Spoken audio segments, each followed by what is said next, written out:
queridos hermanos obispos, queridos sacerdotes, diáconos, consagradas, consagrados, seminaristas, queridos agentes pastorales, hermanas y hermanos, boa tarde. Me siento feliz de estar entre ustedes para vivir junto a tantos jóvenes la Jornada Mundial de la Juventud, pero también para compartir vuestro camino eclesial, vuestros cansancios y esperanzas.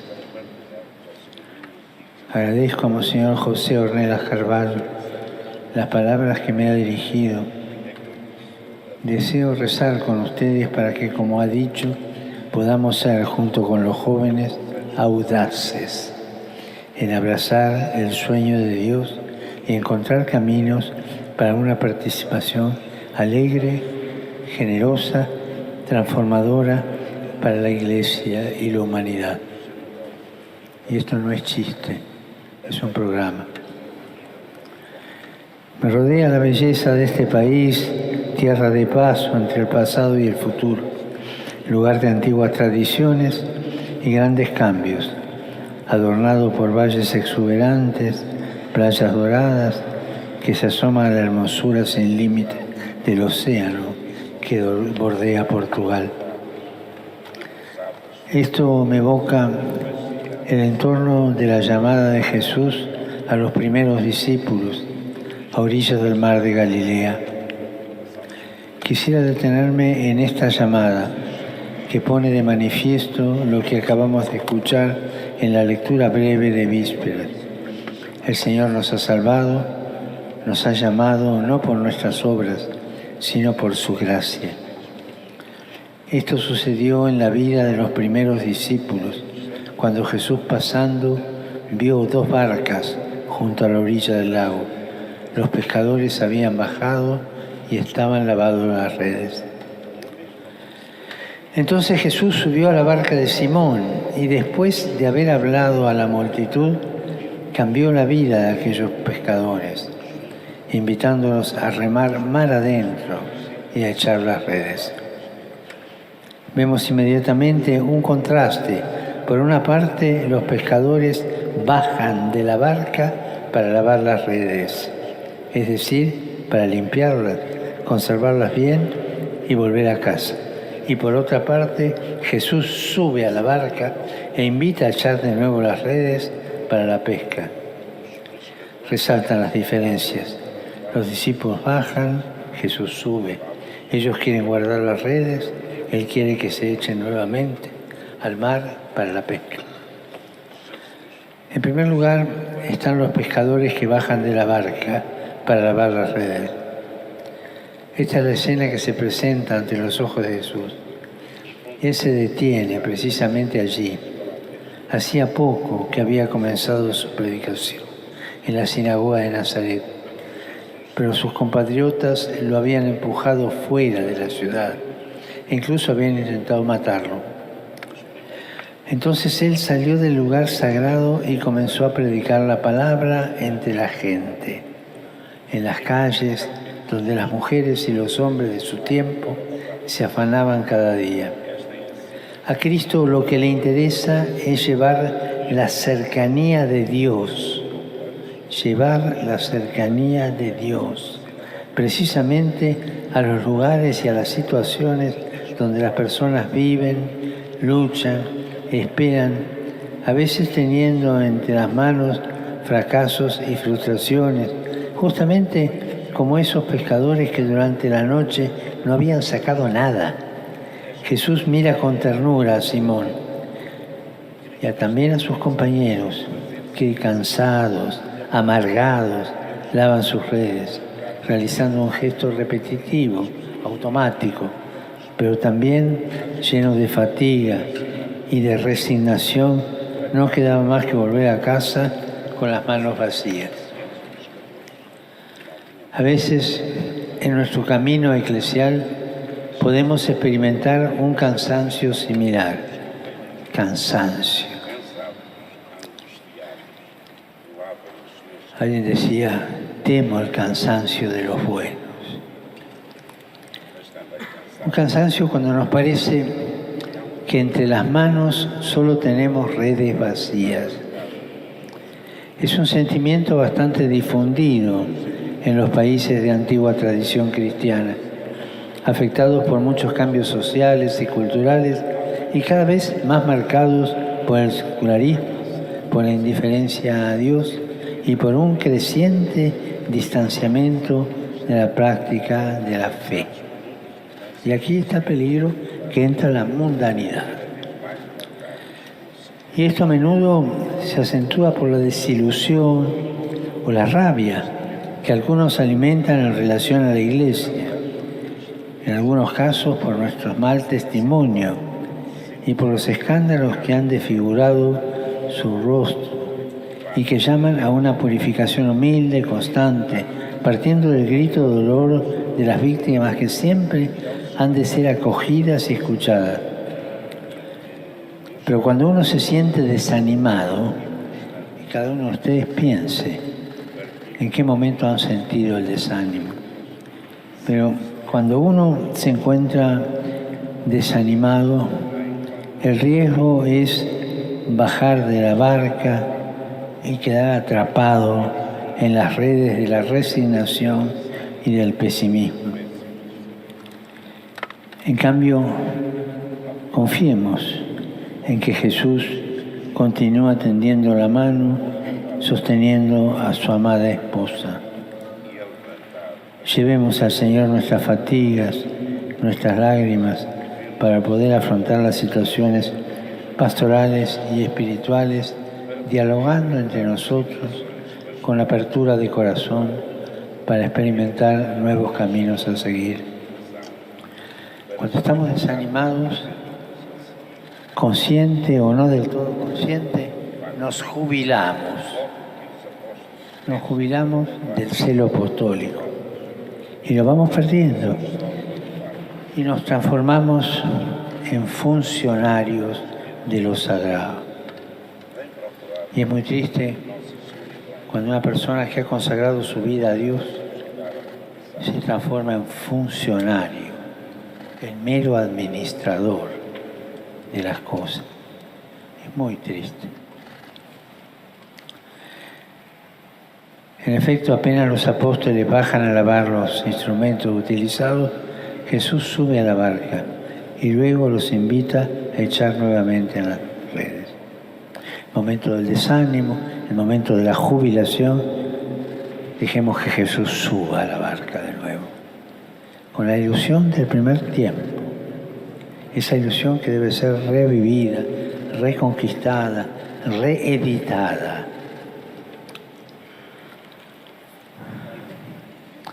Él viene a buscarnos en nuestras soledades, en nuestras crisis, para ayudarnos a recomenzar. La espiritualidad del recomienzo, no le tengan miedo. Así es la vida. Caer y recomenzar, aburrirse y recibir de nuevo la alegría. Recibir esa mano de Jesús. También hoy pasa por las orillas de la existencia para reavivar la esperanza y decirnos también a nosotros, como a Simón y a los otros, navega mar adentro, echen las redes. Y cuando se pierde la ilusión, nos salen 1000 justificativos para no echar las redes. Pero sobre todo esa resignación amarga, que es como un gusano que corroe el alma. Hermanos, hermanas, lo que vivimos es ciertamente un tiempo difícil, lo sabemos, pero el Señor pregunta a esta iglesia, ¿quieren bajar de la barca y hundirse en esa desilusión que como un gusano anida en los corazones?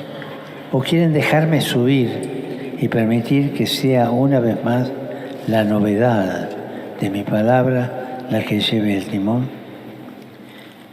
A ti, sacerdote, consagrado, consagrada, obispo, ¿te conformas solo con el pasado que tienes detrás o te atreves a echar nuevamente con entusiasmo las redes para la pesca. Esto es lo que nos pide el Señor, que reavivemos la inquietud por el Evangelio. Cuando uno se va acostumbrado y se va aburriendo y la misión se transforma en una especie de empleo, es el momento de dejar lugar a esa segunda llamada de Jesús, que nos llama de nuevo siempre. Nos llama para hacernos caminar, nos llama para rehacernos. No le tengan miedo a esa segunda llamada de Jesús. No es ilusión, es Él que vuelve a golpear la puerta. Y podemos decir que esta es la inquietud buena cuando nos dejamos seducir por la segunda llamada de Jesús. Esa es la inquietud buena que la inmensidad del océano les entrega a ustedes, portugueses. Ir más allá de la orilla. No para conquistar el mundo, ni para pescar bacalaos, sino para animarlo con la consolación y la alegría del Evangelio. En esta óptica se pueden leer las palabras de uno de sus grandes misioneros, Padre Antonio Vieira, llamado Payasú, Padre Grande. Él decía que Dios les ha dado una pequeña tierra para nacer, pero haciéndolos asomarse al océano, les ha dado el mundo entero para morir. Para nacer, poca tierra, para morir, toda la tierra. Para nacer, Portugal, para morir, el mundo. Así decía el Padre. Echar de nuevo las redes y abrazar al mundo con la esperanza del Evangelio. A esto estamos llamados. No es tiempo de detenerse, no es tiempo de rendirse, no es tiempo de amarrar la barca en la tierra o de mirar hacia atrás. No tenemos que evadir este tiempo porque nos da miedo y refugiarnos en formas y estilos del pasado.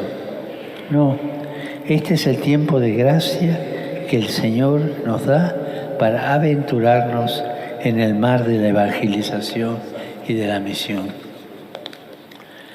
Pero para poder hacerlo, también necesitamos tomar decisiones.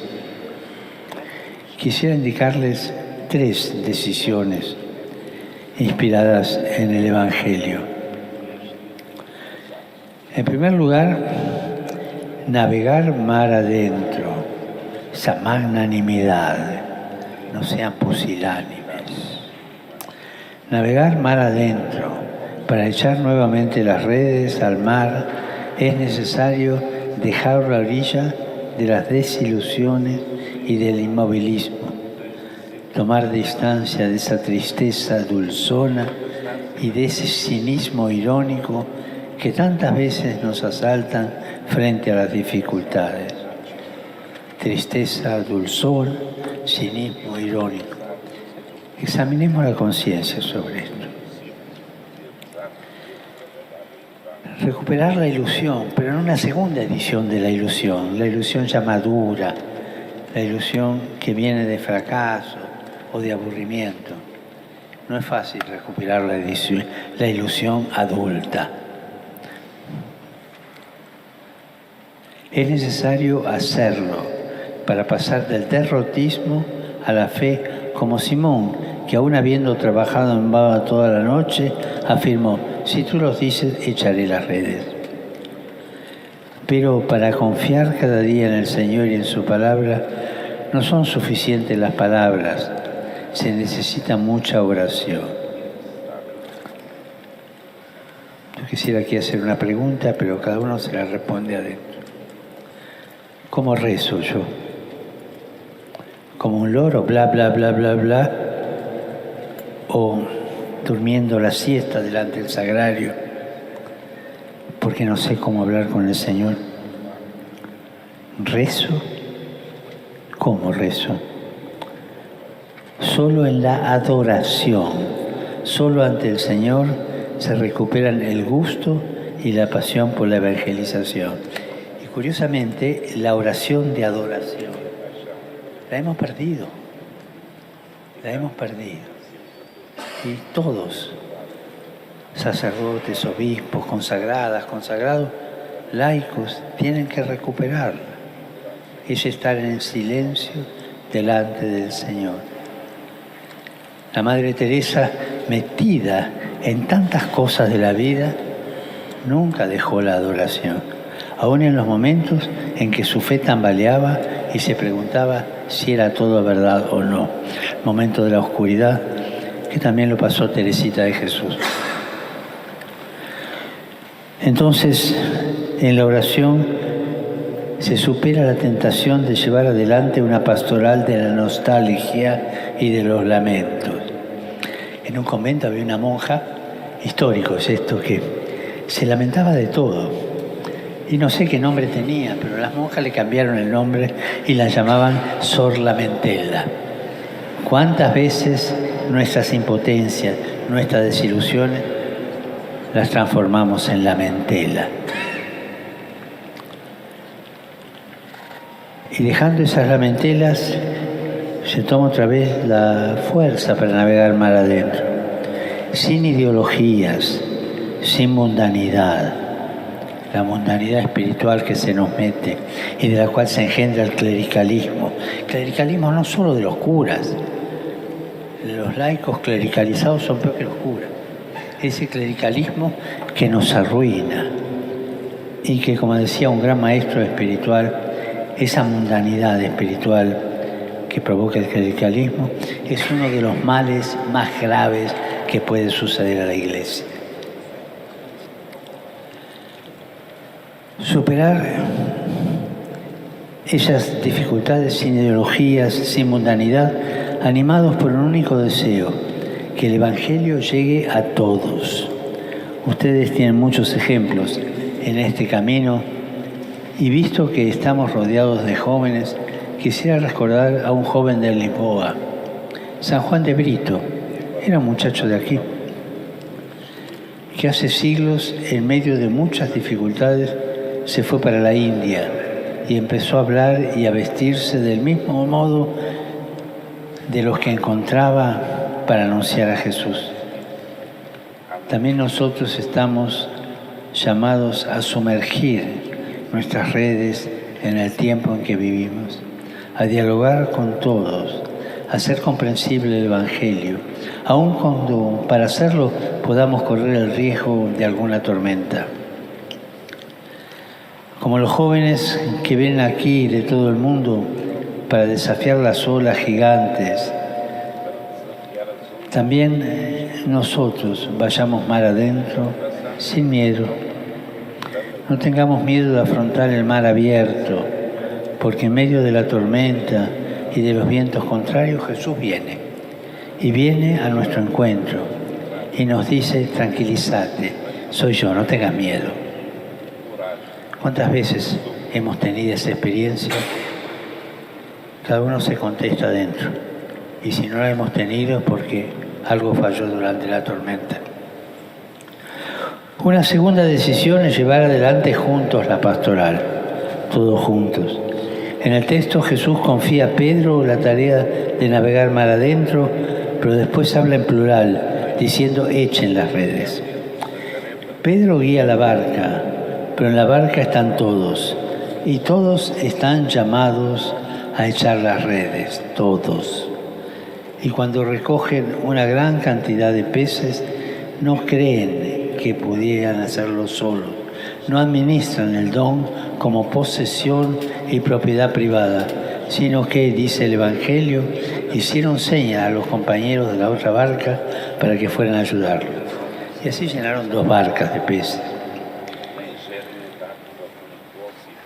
Uno significa soledad, cerrazón, pretensión de autosuficiencia. 2 significa relación. La Iglesia es sinodal, es comunión, es ayuda recíproca, es camino común. A esto tiende el sínodo en curso, que tendrá su primer momento asambleario en el próximo mes de octubre. En la barca de la Iglesia tiene que haber lugar para todos. Todos los bautizados están llamados a subir en ella y a echar las redes, comprometiéndose personalmente en el anuncio del Evangelio. Y no olviden esta palabra, todos, todos, todos. A mí me toca mucho el corazón cuando tengo que decir, abrir perspectivas apostólicas, aquel paso del Evangelio en que no van a la fiesta de bodas del Hijo y está todo preparado. ¿Y qué dice el Señor de la fiesta? Que dice, vayan a los confines y traigan a todos, todos, todos, sanos, enfermos, chicos y grandes, buenos y pecadores, todos. Que la Iglesia no sea una aduana para seleccionar quienes entran, no, todos. Cada uno con su vida a cuesta, con sus pecados, pero como está delante de Dios, como está delante de la vida, todos, todos. No pongamos aduanas a la Iglesia, todos. Y es un gran desafío, especialmente en los contextos en que los sacerdotes y los consagrados están cansados porque mientras las exigencias pastorales aumentan, ellos son cada vez menos. Sin embargo, en esta situación podemos ver una ocasión para involucrar con impulso fraterno y sana creatividad pastoral a los laicos. Las redes de los primeros discípulos entonces se convierten en una imagen de la Iglesia que es una red de relaciones humanas, espirituales, pastorales. Si no hay diálogo, si no hay corresponsabilidad, si no hay participación, la Iglesia envejece. Entonces tenemos esos agentes de pastoral que parecen más bien patrones de estancia y no coordinadores de grupos de iglesia. Y la Iglesia envejece. Quisiera decirlo así, jamás un obispo sin su presbiterio y el pueblo de Dios, jamás un sacerdote sin sus compañeros, y todos unidos como Iglesia, sacerdotes, religiosas, religiosos y fieles laicos. Nunca sin los otros, nunca sin el mundo. Sin mundanidad, eso sí, pero no sin el mundo. Sin el espíritu del mundo, pero no sin el mundo. En la Iglesia nos ayudamos, nos sostenemos mutuamente y estamos llamados a difundir también fuera un clima constructivo de fraternidad. Por otra parte, San Pedro escribe que somos las piedras vivas empleadas para la construcción del edificio espiritual. Quisiera agregar, ustedes, fieles portugueses, son también una calzada. Son las piedras valiosas de ese suelo acogedor y resplandeciente sobre el cual el Evangelio necesita caminar. Ni una piedra puede faltar. De lo contrario, se nota inmediatamente. Y esta es la Iglesia. Esta es la Iglesia que con la ayuda de Dios estamos llamados a construir. Y por último, la tercera decisión, ser pescadores de hombres. No tengan miedo. Eso no es hacer proselitismo, es anunciar el Evangelio que provoca. En esta imagen tan linda de Jesús, ser pescadores de hombres. Jesús confía a los discípulos la misión de navegar en el mar del mundo. Con frecuencia el mar en la Escritura está asociado al lugar del mal y de las fuerzas desfavorables que los hombres no logran dominar.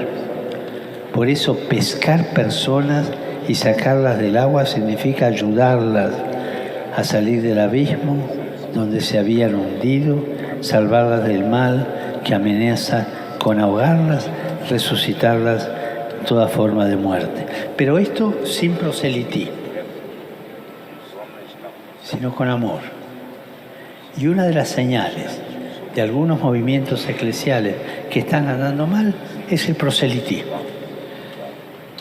Cuando un movimiento eclesial, o una diócesis, o un obispo, un cura, o una monja, o un laico, hace proselitismo, eso no es cristiano. Cristiano es invitar, acoger, ayudar, pero sin proselitismo. El Evangelio, en efecto, es un anuncio de vida en el mar de la muerte. Es un anuncio de libertad en los torbellinos de la esclavitud. es un anuncio de luz en el abismo de las tinieblas. Como afirma San Ambrosio, los instrumentos de la pesca apostólica son como las redes. En efecto, las redes no causan la muerte del que queda atrapado, sino que lo guardan con vida y lo sacan de los abismos de la luz. Hay muchos abismos en la sociedad hoy, y también aquí en Portugal, en todas partes.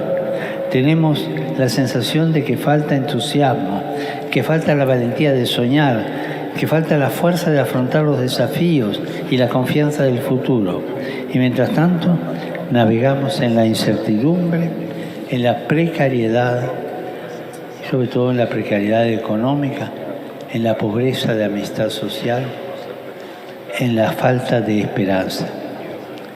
A nosotros, como Iglesia, se nos ha confiado la tarea de sumergirnos en las aguas de este mar, echando la red del Evangelio, sin señalar con el dedo, sin acusar, sino llevando a las personas de nuestro tiempo una propuesta de vida, la de Jesús, llevar la acogida al Evangelio, invitarlos a la fiesta, a una sociedad multicultural, llevar la cercanía del Padre a las situaciones de precariedad, de pobreza que aumentan sobre todo en los jóvenes, llevar el amor de Cristo allí donde la familia es frágil y las relaciones están heridas, transmitir la alegría del Espíritu allí donde reinan la desmoralización y el fatalismo. Uno de vuestros poetas escribió: para llegar al infinito, y creo que se puede llegar allí, es preciso que tengamos un puerto, uno solo, firme, y a partir de él a lo indefinido. Soñamos la Iglesia portuguesa como un puerto seguro para quienes afrontan las travesías, los naufragios y las tormentas de la vida. Queridos hermanos y hermanas, a todos, laicos, religiosos, religiosas, sacerdotes, obispos, a todos, no tengan miedo, echen las redes, no vivan acusando esto es pecado, hasta aquí no es pecado, vengan todos, después hablamos, pero que sientan primero la invitación de Jesús y después viene el arrepentimiento, después viene esa cercanía de Jesús. Por favor, no conviertan la Iglesia en una aduana. Acá se entra los justos, los que están bien casados, todo. Y afuera todos los demás. No, la Iglesia no es eso. Justos y pecadores, buenos y malos, todos. Y después que el Señor nos ayude a arreglar ese asunto. Pero todos. Les agradezco de corazón, hermanas y hermanos, esta escucha, que por ahí fue aburrida. Les agradezco todo lo que hacen, el ejemplo, sobre todo el ejemplo escondido y la constancia. Ese levantarse todos los días para empezar de nuevo o para continuar lo empezado. Como dicen ustedes, muy obrigado, porque lo que hacen...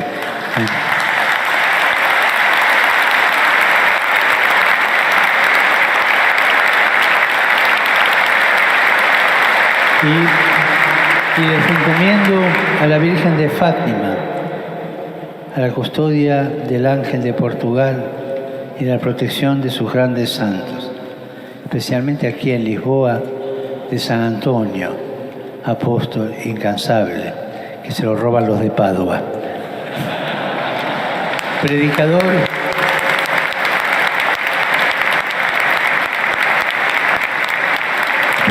inspirado, discípulo del Evangelio, atiende a los males de la sociedad y él era lleno de compasión por los pobres. Que San Antonio interceda por ustedes y los alcance la alegría de una nueva pesca milagrosa. Después me cuentan. Y por favor, no se olviden de rezar por mí. Gracias.